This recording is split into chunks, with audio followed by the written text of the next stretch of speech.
On the Sermon on the Mount, Jesus summarized the law and the prophets in Matthew 7:12, and he said, "Therefore, whatsoever you would that men should do to you, do ye even so to them." This fulfills the law and the prophets. And until I met Kevin here, I never really applied that to my business. But it's interesting, as you seek to lead a business in a way that honors God, consider that verse, Matthew 7:12, and how that could be the foundation for the work that you do.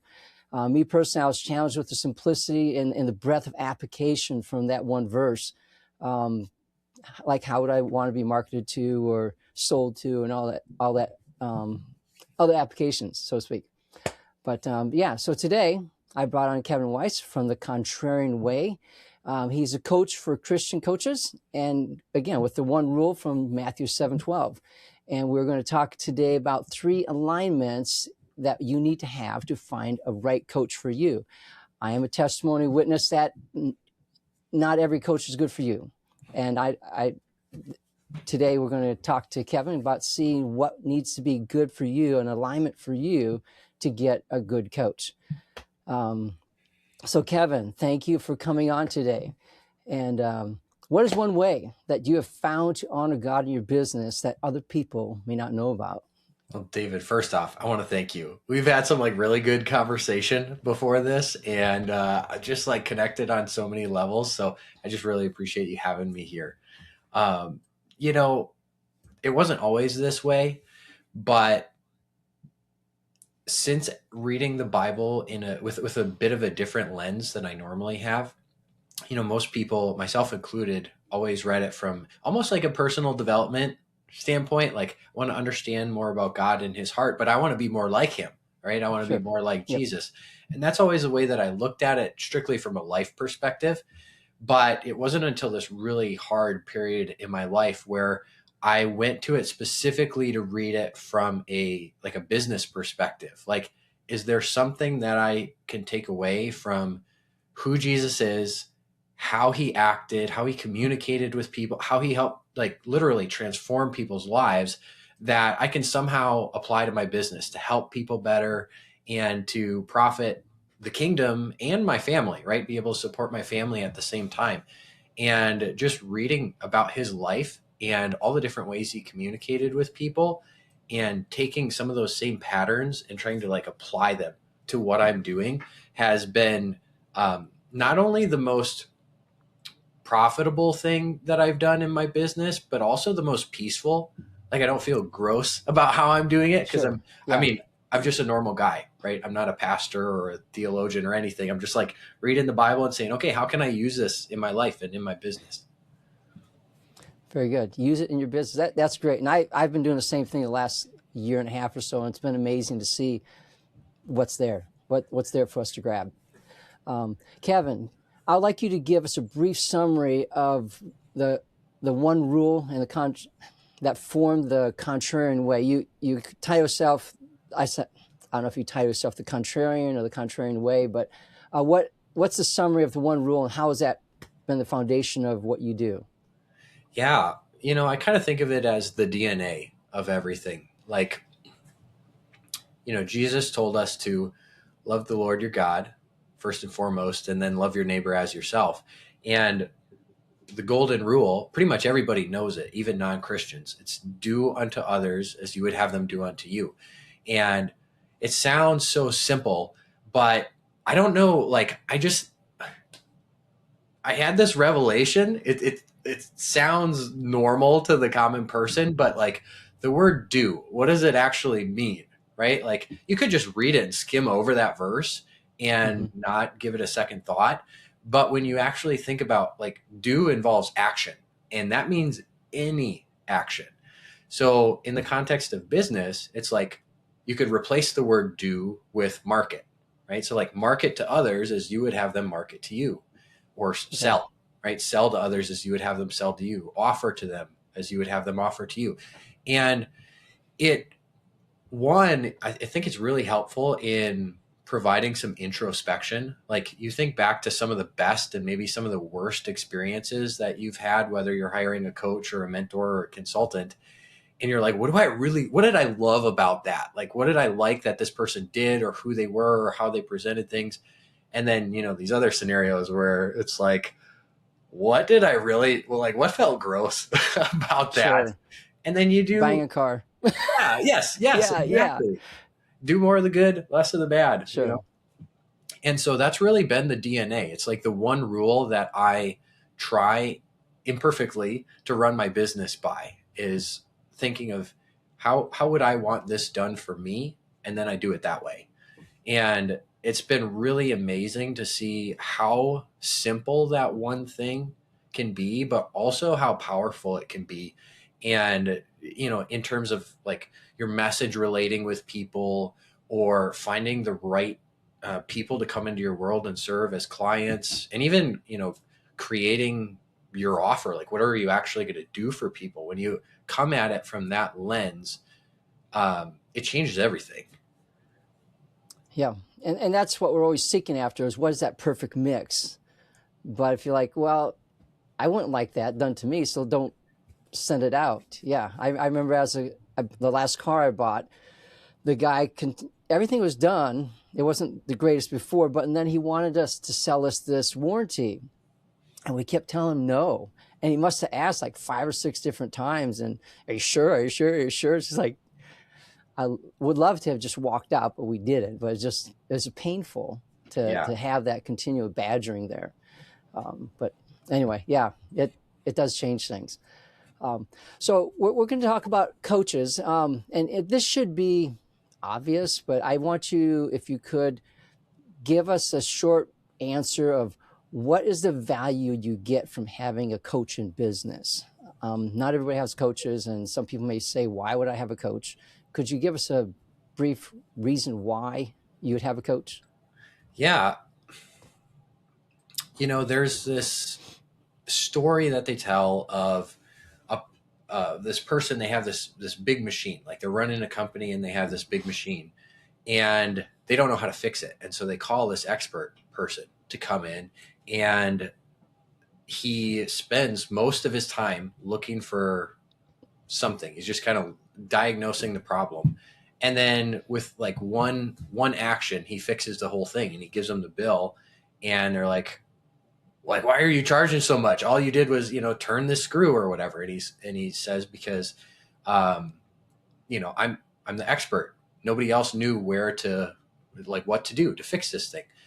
And one of the things that I think for myself, when I didn't have as much confidence as I do now, is the understanding that a lot of the answers that we have to the questions that we have, they're already inside of us. Like we already instinctively know, but we don't always know what question to ask to get the answer, right? Like the better questions you ask, the better answers you get. And a coach is a type of person who's able to bring those questions up, to ask the right question, to help lead you to whatever that answer is. And for me, sometimes I'll wear different hats, right? Sometimes I'll be the coach and I'll try and guide somebody to the right answer. Sometimes I'll be the consultant and I'll tell them, here's exactly what I would do if I were you. Sure. And other times I'll be the mentor, and I'm like, here's my experience. Here's what I've seen. Take that and see what you can do with it, kind of thing.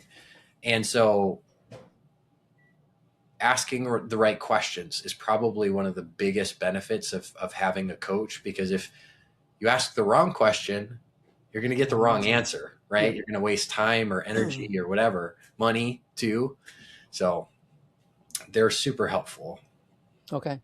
Yeah. And somebody has also made the analogy of any professional athlete is going to have a coach, because you can push yourself so much, but if you're going to achieve a higher level of performance in whether you're pro or to go to Olympics, you need that coach behind you, not just to give you instruction, but how to do things better and to push you as well, because you're basically paying them to push you. Yeah. In some aspects. So I've had an experience where the coach that I had did not help me as much as I needed. I'm a detail guy. I'm an analytic thinker. I needed details. And I kept asking him to say, hey, can you give me details on what that looks like? And he basically told me one day, it's like, David, quit asking me for details because you're going to make me mad. I'm just like, I need details. So not every coach will fit you. Not every coach is going to be good for you, but there's coaches out there that will be. And I guess what I want to draw out for people in my audience today is, what do you do? How do you find that dream coach, and what do you look for in finding that? Yeah, that it actually makes me think of this story that I was told. There was this coach who went with a friend to an event. It was like one of these big events with a huge lineup of amazing speakers. And there was this one speaker who was up on stage, and they were sharing their message, whatever it was. And this woman who was there with her friend, after that speaker got off the stage, she was just elated, like just everything. It seemed like everything came unlocked in her mind. She like, that was so amazing. And her friend is right there next to her, like, what are you talking about? Like, I didn't take anything out of that. And so this lady explains to her friend, she's, talking about everything that the speaker told, but she used her own language. She used her own voice. She, like just said it the way that she would say it. And then all of a sudden the light bulb started turning on for her friend. And her friend goes, you know what? When the speaker up there said it, I didn't catch any of that. But when you said it, it was like everything opened up for me. And the point that story shares is that you won't resonate with everyone, but there are some people that you are meant to resonate with. And so you could have two different coaches share the same message, but one of them is going to get through to somebody and the other one's not.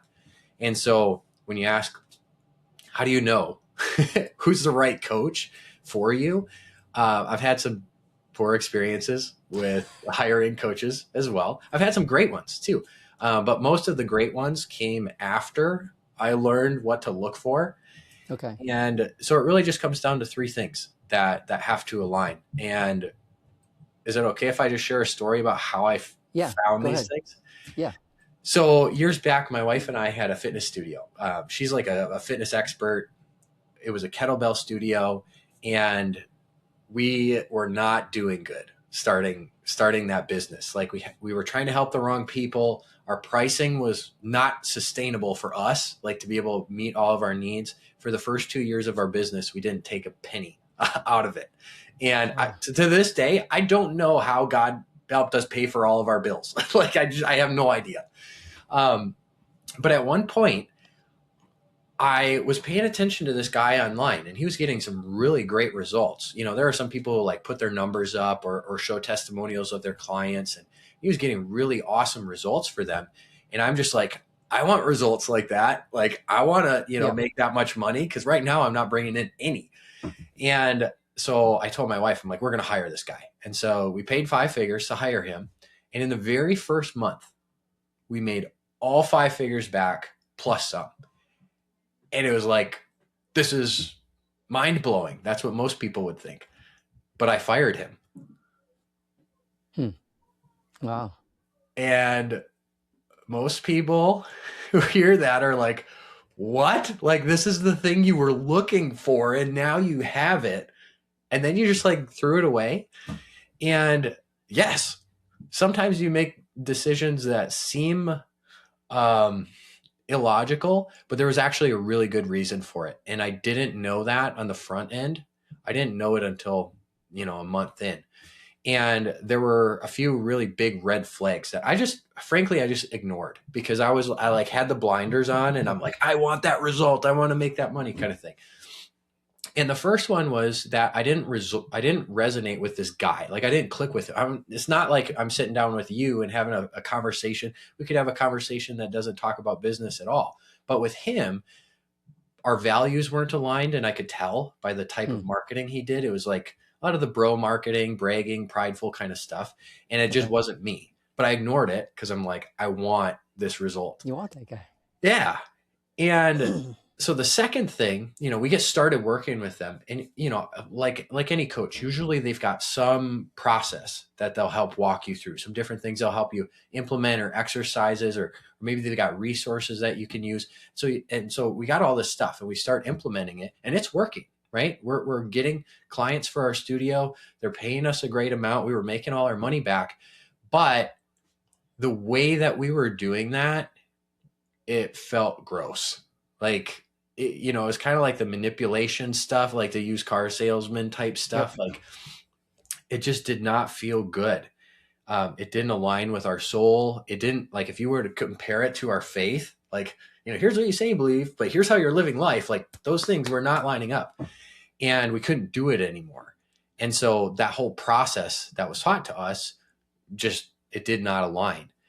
And the third big red flag, which I also ignored, was basically as soon as we said yes, we signed up, we paid all this money, we immediately got delegated to a different coach. Like, I thought I'm going to work with this guy that, I built this relationship with. But now I'm like, there's this other person over here that I'm supposed to be working with. I don't know them at all. I don't know any of their values or anything, but I went along with it anyways, because I'm like, I want the result. And so the product that we actually bought was not what we thought we were getting. And so looking back on those three things, the person, the process, and the product, none of them were aligned. And that's why we fired him.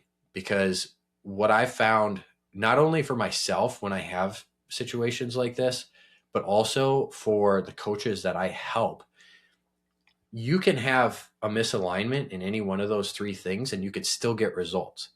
But if the person is misaligned, like if the coach and the client aren't on the same wavelength, somebody's going to hate showing up to those meetings. Like, I don't want to spend time with you. You're not my friend. Like, you want, right. Coaching is about relationships, and you want depth of relationship. But if you're not aligned with them values wise and stuff, you can't go deep. It's not possible. And so somebody doesn't want to show up. There's a disconnect there.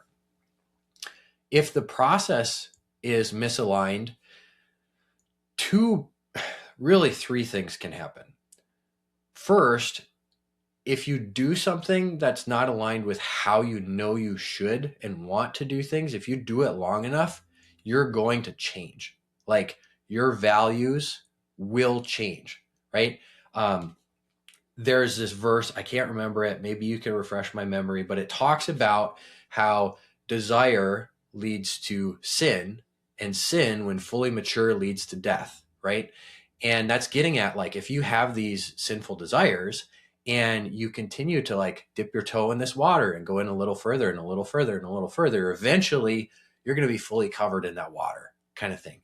And so if you keep acting in a way that is out of alignment with who you are and how you're made, you will eventually turn into someone different. Your values will change, your integrity will change. So that's one thing that can happen if the process is out of alignment. The second thing is that you could just get overwhelmed and, like, have this internal pressure build up, like, because there's these two conflicting things. It's like almost like the battle of good versus evil. And at some point, maybe that whole thing blows up and you just quit. You walk away from whatever it is you were trying to do. If it was grow a business or lose weight or, fix your marriage or whatever, you're working on in that coaching relationship. Or the third thing is you could do what I did, which is put your flag in the stand and say, I'm going to get realigned, even if it means letting go of all these results that I've gained up until this point. And so that's what can happen if the process is off. And then the last one from the product standpoint is you just get burned out, right? If you're meeting with your coach and it's too frequent, or it's in a way that doesn't work for you, like you're always having to get on phone calls, but maybe you've got like a super busy family life and it'd be easier for you to just text or, send messages or whatever. Or maybe the length of that relationship is not long enough for the transformation that you want to have. Like, any of those different things, if they're off, eventually you're going to burn out, or you're just going to decide, hey, this isn't working for me. The way that we're working together, it's not a fit, and you're gonna leave, or you're not going to get the results, right? You're going to decide to stick with it, and you're going to end up leaving there kind of with a, maybe a sore attitude. And, you'll see it. Like, some people will blame the coach for the lack of results, or they'll, do XYZ thing. when in reality, like, it's a relationship, it's a two-way street, right? And that's why it's so important to make sure that if you're the buyer, we'll say, and you're buying into a coaching relationship, that you make sure the person, the process, and the product are all aligned for you. Yeah, I think looking at coaching, the easiest one to maybe get at is maybe the person or the product. I mean, because after that, you probably ask the question, if I hire you, am I going to get you, or am I going to get somebody else? You probably should be asking that. Yeah. Process, you may not understand the entire process until you get fully into it, because that's sometimes explained or not explained. But I would say people, do you know the person? And is that person aligned with you? I like what you said as far as faith. Is your faith aligned? And I think personality matters. Sometimes the opposite personality is really help, and sometimes it's not. Have you figured out any kind of questions or tricks, for a better word, to figure out how, if this person is a good fit for me without buying into it? Because a lot of times it's a 3-month minimum payment going forward, because it takes about that long to get results sometimes. Yeah, I think what you said is great. Like, if you're consuming their content, usually you could tell by that, like, what type of person they are, if their values are coming out. If you can't tell, I just had a conversation about this not that recently, where if you're not the buyer, but you're the builder, let's say, and you're the coach, and you're putting this version of yourself out there that's, it's pretty, it's super polished, and it just seems like everything's going perfect, right? You never talk about real life or some of the struggles you go through. What naturally happens is you attract people who look for that stuff. And all of a sudden you trap yourself in having to perform, because you're trying to make these people happy because they're your clients and they're paying for you. And all of a sudden it's like you put the handcuffs on yourself. And if you are the buyer and you're coming into a situation where you're looking at hiring a coach, looking at their content is one of the best ways to do that, because a lot of times you could tell, like, I know for me, I'm not just looking for somebody who's got a perfectly polished Instagram or Facebook profile or whatever. All the videos aren't edited perfectly. Every word that they use isn't fancy and rhymes, and like, they got all this stuff going on, right? Like, they're real people. Get you. Yeah. And that's just me. Some people love that. And so knowing yourself is one of the best ways to know that. Like, if you're going to connect with this person. Like, another thing that I think of is, there was this coach that I worked with not that long ago, just amazing experience. But I could tell through his content, he's a dad, right? He talks about that a little bit. He's a husband, right? And he's a business owner. He's building the same type of business that I'm looking to build, right? He's got the results. And, sometimes you have to look at a decent amount of their content, not like watch all their videos or anything, but you want to see a little bit about their progression and see how they share that, because there's a lot of people who they'll put the highlight reel out there and they won't ever talk about like the real stuff that they had to go through in order to get there. And it almost sets this false expectation where you're like, oh yeah, it looked easy for them to be able to get this. It's going to be easy for me if I work with them. So that's probably the best thing that I can recommend doing, is look at their content and just like, what do you notice a stirring in your heart one way or another? Like, are you drawn more to this person, or are you kind of repelled from them? And if they don't have enough content out there, maybe you just got to look elsewhere, because it's super important that you're able to really analyze that piece of it, because it's like a third of, all the big things that you want to make sure line up. Yep. I don't know a good way to ask this question, but I know somebody basically said, I don't trust anybody with a perfect record, because he goes, nobody's perfect, and I don't want a perfect person. Perfect people are great, but it's more important when you make a mistake, how did you go about correcting it? The big thing is, did you actually take ownership of it, or did you kind of shove it under the rug or push it away? That's basically what you're looking for. So maybe a question you could ask is, tell me about a mistake that you made. the biggest mistake you ever made. And then after they tell them that, maybe just say, hey, so how did you handle that, or whatever. But that's, other people have said, I don't trust a leader without a limp. Somebody who hasn't gone through the war, gone through things, because you're right. It's real life. I can give you the nice and pretty, this is what it looks like, but I'm not nice and pretty, but It's funny that you say that, because I think I've applied it to coaching, but not nearly as much as like physical products. My wife and I were just talking about this last night. She was looking at, getting this piece of clothing, and I told her, I'm like, have you looked at the reviews yet? And she's like, oh, no, I haven't taken a look yet. And so she pulled them up. She started looking, and I said, make sure you look at the bad ones, because the bad ones are often like the most honest, and you can determine like, okay, if this experience was bad for this person, is that something that I'm willing to risk? Like, if that was my result, is everything going to be okay at the end of the day? When I'm talking with people about investing in a program, I always say that it shouldn't stress you out so much that it's going to be overtaking your whole mindset for this whole process. Because if you come into a relationship or a transformation process with that mindset of like, you're stressed about money, like this has to be it, I don't have any other option, like this has to solve my problem, it's going to come out in everything that you do. Versus if it stretches you a little bit, right? Growth is supposed to stretch us. It's a different thing. It's a whole different thing. And so, yeah, that's a really good point. Look at some of their times that didn't go so great. Sure.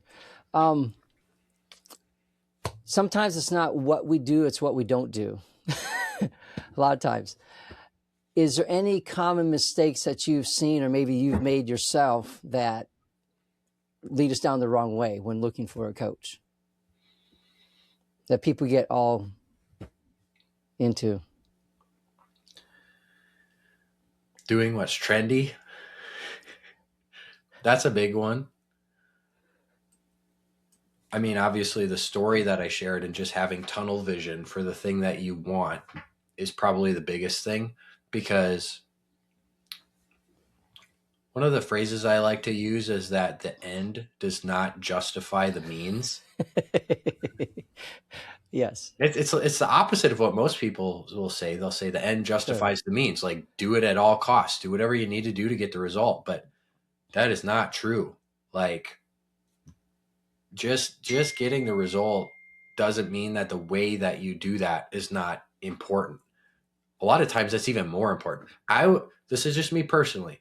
I would rather not get the result, but know that I'm taking an approach that I feel good about, that's aligned, biblically or scripturally, than to get the result, doing it in a way that I don't feel good about.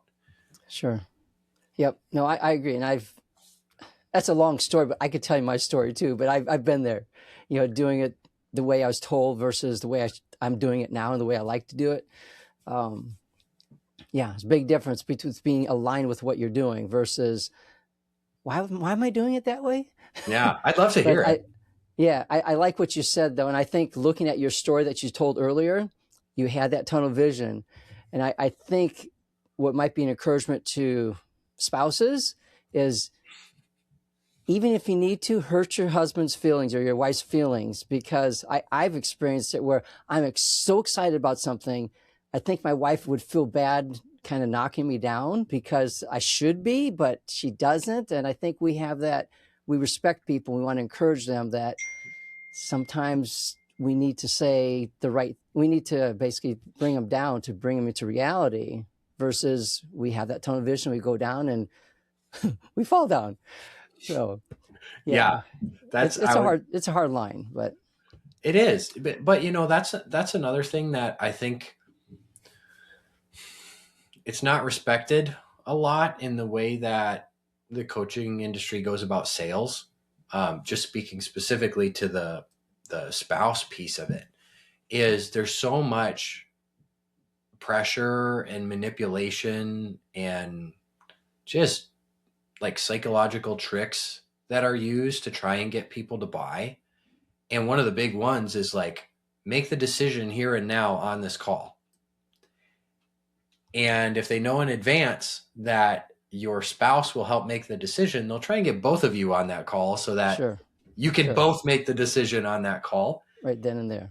Yeah. And it puts this weird, I don't like it, but it puts this weird, like stress on the relationship. Cause like, what type of husband and wife want to have an intimate conversation about something that's usually really deep? That's why you're having a coaching conversation in front of somebody else who's there, like trying to sell you something. And then it also, like, it doesn't make any room for prayer and discernment. Like, if you are a coach, and this is another great way to tell if a coach is for you, specifically if they do sales calls. Like if they sell via a sales call, I don't.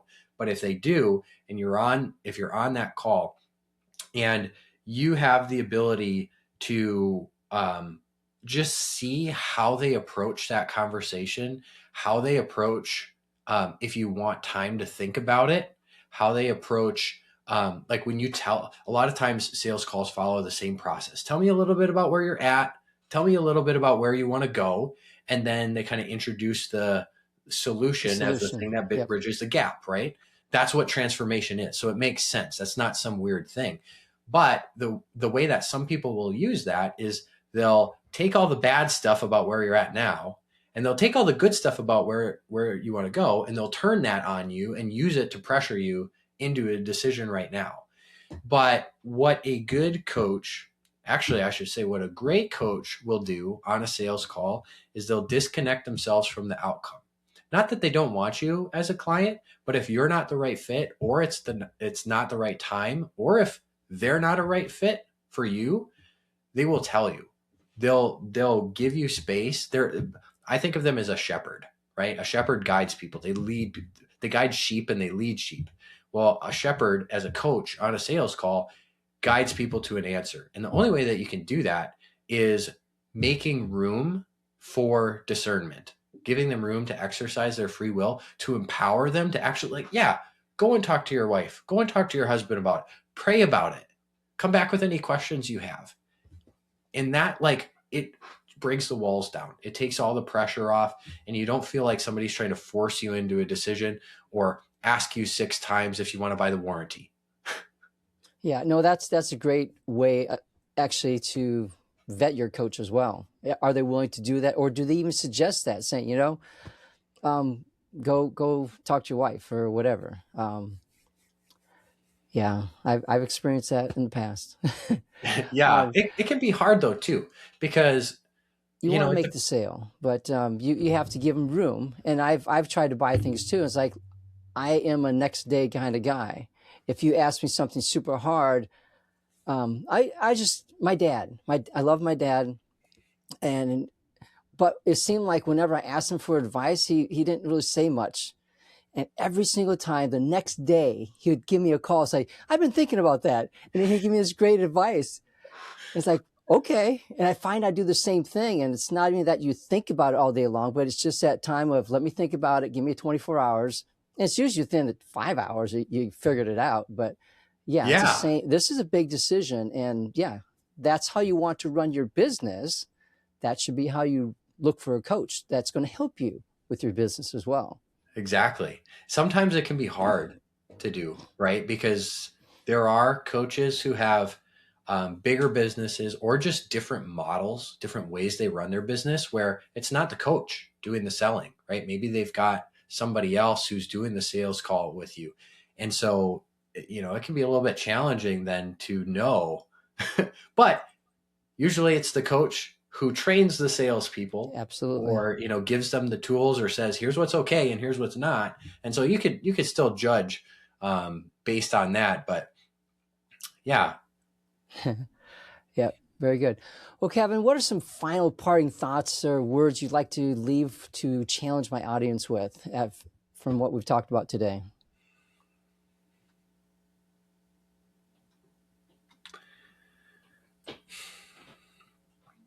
One of the things I've been reflecting on in this season of life is that the most important thing that we can do in our lives and the way that we live them is focusing on alignment. If you think about, um, if you're familiar with the Bible, even if you're not like super familiar, like you've read the whole thing, front to back or whatever, if I say the start of some of these verses, you will probably be able to finish them. I'm just going to put you on the spot. See if you can. You don't have to say them word for word, but I want, like, if they come to mind, just say the end as much as what comes to you. Okay. Okay.